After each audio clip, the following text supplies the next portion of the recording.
The outside world is eager to forget those who are most suffering. And speaking of those who are most suffering, Hellhole is a Netflix original that comes to us from the country of Poland and is brought to us by the director and writers of Nobody Sleeps in the Woods Tonight and Nobody Sleeps in the Woods Tonight 2. So this takes place in 1987 at a Polish monastery in the middle of nowhere. Literally, I don't know how you would ever find this place on a map, even to this very day. Because the monastery and the surrounding area, it really doesn't even look like any of that shit has been renovated since 1787. So it really has been lost to time. It's back in time. Back in Polish time.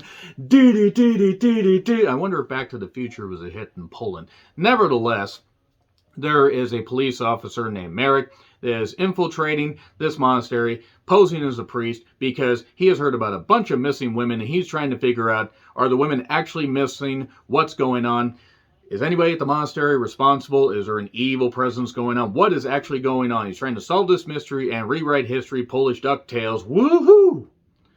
Okay, so for those that have been following my channel for even a little bit, but even in the last couple of years, you may remember that I reviewed Nobody Sleeps in the Woods Tonight, as well as Nobody Sleeps in the Woods Tonight 2. And I hated both those movies, so when I saw that the director and writer and the other writer did those movies, I wasn't exactly it didn't exactly instill me with confidence that this was going to be any good. Now, I will say, this is a cut or two above those movies, but that's not a very high bar, because I hated both of those. There was potential for a halfway decent movie with the first Nobody Sleeps in the Woods Tonight, but why they made a sequel, I have no goddamn idea. The sequel was really, really goddamn bad, but nevertheless, Hellhole has a dark, spoopy atmosphere, literally a dark, spoopy atmosphere, because there's no electricity, there's no phones, and basically Merrick is cut off from the outside world. But he has to blow up the outside world. No, he actually has to just investigate this stuff. And as he peels back the layers, he finds out, well, he is really in over his head, much like Lit on the Titan AE soundtrack. So yeah, enough song references. This movie is not very good. It has a few gory parts, but it's also completely obvious where it's going from the very beginning. And despite the fact that even with credits, this movie is 90 minutes long, it stretches itself out, just keeps stretching and stretching every scene, and stretching and stretching and stretching and stretching. Just keeps stretching everything. Yet it will rush the conclusion, maybe hinting at a possible sequel. Could we see Hellhole 2, Polish Monastery Boogaloo? Could we see that? Possibly. You'll have to find out in the spoilers, even though the spoilers aren't going to take that long, because this movie doesn't have a lot to it. It has a couple neat little ideas, but it also has completely ripped off numerous movies that did this stuff a whole lot better. Maybe this movie translates better in Poland. I don't know. But it's not very scary. The CGI isn't very good. The acting isn't particularly the worst, but it's not great.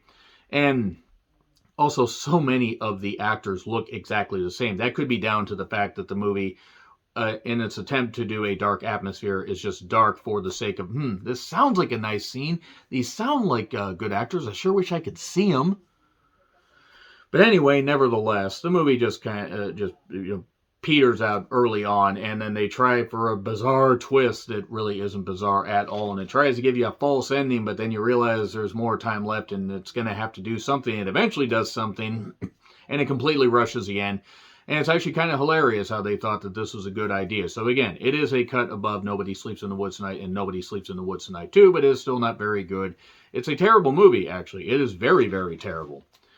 Not very good atmosphere. Any of the good ideas that it tries to develop just get cast aside.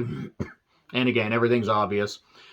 It's obvious where every twist and turn, and even though there aren't that many, it's obvious where all this shit's going. And none of it's really good. None of it's really good at all. You don't really have any sympathy for any of the characters. So I am going to get into spoilers. It is on Netflix if you want to check it out. If you enjoyed Nobody Sleeps in the Woods Tonight, Nobody Sleeps in the Woods Tonight 2, then there you go. Maybe you'll end up enjoying this, but otherwise, not very good. 3, 2, 1, and spoilers! And by not very good, I mean this movie's complete shit. So, in the beginning, there was rap, as Dr. Dre once said. Okay, so 30 years before, there was a priest trying to sacrifice a baby. Don't sacrifice the baby. He was trying to sacrifice it in a church or a monastery or possibly a hollowed out Walmart. I don't know. And the police shoot him. Oh, you don't know what you've done. And the baby has a mark on his chest. And then we cut to Merrick getting off a bus, and he's got a map, and he's got his stuff, and the hierarchy, the higher up people investigate his suitcase, and it's all fine. And then the main guy says, the outside world is eager to forget those who are most suffering. They do exorcisms and stuff like that in the largest quotations possible. Women have gone missing, apparently, somehow, even though we only see one woman that's ever gone missing. And there's weird food that gets fed to people. People go missing in the monastery, and there's food. And it's weird food that people can't really stomach. It's people. The food is people. Jesus, they ain't even try to hide this shit. The VHS cameras that they have record the exorcisms, but it's the same woman.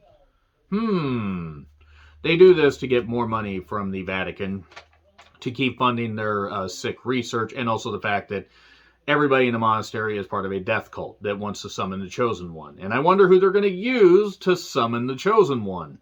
Yeah, it's Merrick. It's Merrick. I'm not going to attempt to pronounce any of the actors' names. Note, I didn't try to pronounce the director / writer or the other writer's name because I'm not going to attempt to pronounce that. I don't want to anger Polish people because I couldn't pronounce that stuff because it's not my native language. Nevertheless, there's this one gnarled tree straight out of Gauntlet Dark Legacy. The dramatic music, the over-reliance on dramatic music, and the increased volume in the jump scare stuff was really, really lame. If it's lame in American horror or British horror or whatever, it's lame here. And it was almost to the point where it was like, turn it up, turn it up. Hey, the food is actually people. Wow, I'm shocked. I'm totally, totally shocked. Merrick gets exposed as a fake because he doesn't know any of the scripture. And then there's this one guy that is going to try to help him. Spoiler, this guy who's trying to help him actually is leading him on a goose chase, a wild goose chase as it were, and ends up betraying him after he tries to help him escape. After Merrick is captured and beaten up and he smothers one guy with a pillow and shoots him with his gun. Well, he actually does it to hold the noise down. And then he gets betrayed by this other guy who looks like a bigger Friar Tuck. Everybody just looks the same in this movie. But again, I don't know that much about Polish cinema. And because they think Merrick's the chosen one, they're going to kill him. They're going to sacrifice him. They bring out the woman that they've used in the exorcism. And they sacrifice her, they drink her blood, they put her blood down his throat, and nothing happens. Nothing happens at all. Maybe they screwed up. They might have screwed up. No, they didn't screw up. They just they were too impatient. So then everything seems fine, but we still have about 25 minutes left. And then the one guy that betrayed, it's P-I-O-T-R, Piotr, whatever, P-U would apply to this. Basically what ends up happening is he smothers the boss to become the new boss, and he's going to have a bear monastery with blackjack and hookers. And then he's leading a chant. CGI flies come around and get into Merrick's corpse because they stabbed him and shoved him down Samara's body well. And then he comes back and he's all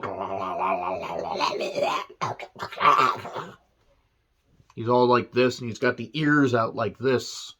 He's all bald and then what ends up happening is he ends up taking over because he is the chosen one. He's the devil. He's running with the devil.